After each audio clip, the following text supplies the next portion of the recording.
ಶುಭವಾಗಿ ಎದ್ದೇಳು. ನನ್ನನ್ನು ಸರಿಯಾಗಿ ನೋಡಿ ಒಮ್ಮೆ. ಒಂದು ಹರಿವಾಡವನ್ನು ಹಿಡಿದುಕೊಂಡಿದ್ದೇನೆ. ಹೌದು. ಸಂಪಿಗೆ ಹೂವನ್ನು ಮೆರೆಸಿಕೊಂಡಿದ್ದೇನೆ. ಮಲ್ಲಿಗೆಯ ಮುಖವನ್ನು ಮಾತ್ರ ಮುಡಿದಿದ್ದೇನೆ. ಅದ್ಯಾಕೆ? ಕಾರಣ ಏನು? ಈ ಪ್ರಭಾವತಿಯ ಆಸೆ ಎನ್ನುವುದು ಇನ್ನು ಕೂಡ ಮಲ್ಲಿಗೆಯ ಮುಗ್ಗಾಗಿ ಇದೆ. ಅರಳುವುದು ಯಾವಾಗ? ನೀವು ಬರ್ಬೇಕಿತ್ತಲ್ವೇ? ಬಂದಿರಲ್ಲ. ಸಂತೋಷವಾಯಿತು. ಸ್ವಾಮಿ, ಏನು ನಿಮ್ಮನ್ನು ಕಾಣುವಾಗ ಆಶ್ಚರ್ಯವಾಗುತ್ತಾ ಇದೆ. ಯಾಕೆ? ಸ್ವಲ್ಪ ತಿರುಗಿ ಒಮ್ಮೆ ನೀವು ತಿರುಗಬೇಕಾ? ಜಟ್ಟಿ ಚಲನ ಬೀಳುತ್ತಿದ್ದೀರಿ. ಒಲೆಯಲ್ಲಿ ಕತ್ತಿ ಕಾಣ್ತಾ ಇದೆ. ಭತ್ತಳಿಕೆ ಬಾಣಗಳು ಆವರಿಸಿಕೊಂಡಿವೆ. ಆ ಕಡೆ ನೋಡಿ. ರಥ ಸಿದ್ಧವಾಗಿದೆ ಅಲ್ವಾ? ನನ್ನ ಅಂತಃಪುರಕ್ಕೆ ಬರುವಾಗ ಈ ರೀತಿಯಾಗಿ ಬಂದವರೇ ಅಲ್ಲ ನೀವು. ಇಂದು ಬಂದಿದ್ದೀರಿ ಅಂತ ಆದರೆ ಇದರ ಹಿಂದೆ ಏನೋ ಒಂದು ಮಹತ್ಕಾರಿ ಇದ್ದೇ ಇದೆ. ಏನು ಸ್ವಾಮಿ? ಹೆಂಡತಲ್ಲಿ ಯುದ್ಧ ಮಾಡ್ಲಿಕ್ಕೆ ಬಂದದ್ದ? ಖಂಡಿತ ಅಲ್ಲ. ಅಥವಾ ಎಲ್ಲಿಗೋ ಹೊರಟಿರುವವರು ಹೆಂಡತಿಯಲ್ಲಿ ಹೇಳಿ ಹೋಗುವಂತ ಬಂದದ್ದ? ಇಲ್ಲಿಗೆ ಸ್ವಾಮಿ ಹೊರಟದ್ದು. ಓ ನಳಿನಾಕ್ಷಿ ನಳಿನಾಕ್ಷಿ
ನಿನ್ನ ಮನಸ್ಸಿನ ಆಸೆ ಭಂಜೆಯಾಯಿತು ಅನ್ನೋ ಹಾಗೆ ಬೇಸರವನ್ನು ಪಡಬೇಡ.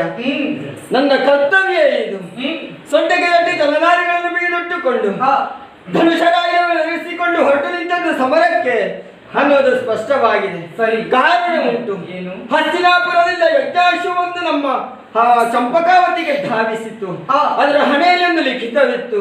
ಈ ಕುದುರೆಯನ್ನು ಕಟ್ಟಬೇಕು, ಮಾತ್ರವಲ್ಲ ವೀರನಾಗಿ ಕುದುರೆಯ ಬೆಂಗಾವಲಾಗಿ ಬಂದಂತ ಪಾರ್ಥನನ್ನೇ ಹೋರಾಡಬೇಕು ಅನ್ನೋ ಹಾಗೆ ಅದರ ಲಿಖಿತವಾಗಿತ್ತು. ಆದ್ದರಿಂದ ತಂದೆಯಿಂದ ಆಜ್ಞೆಯನ್ನು ಪಡೆದುಕೊಂಡು ನರನೊಡನೆ ಹೋರಾಡುವುದಕ್ಕೆ ಹೊರಟು ನಿಂತಿದ್ದೇನೆ, ಕಳುಹಿಸಿಕೊಡು. ಸ್ವಾಮಿ, ಏನು ಎಂತಹ ಮಾತನ್ನು ಹೇಳ್ತಾ ಇದ್ದೀರಾ?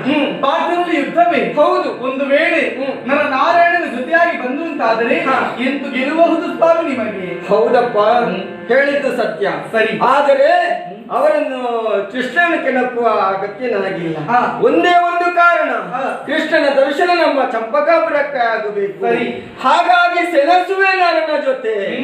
ತನ್ನಿಂದ ತಾನೇ ಕೃಷ್ಣ ಬರ್ತಾನೆ, ನಮ್ಮ ಪುರಕ್ಕೆ ದರ್ಶನವನ್ನು ಕೊಡ್ತಾನೆ.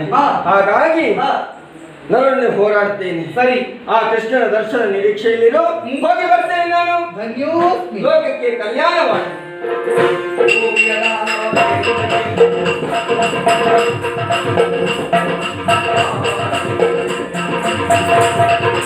Oh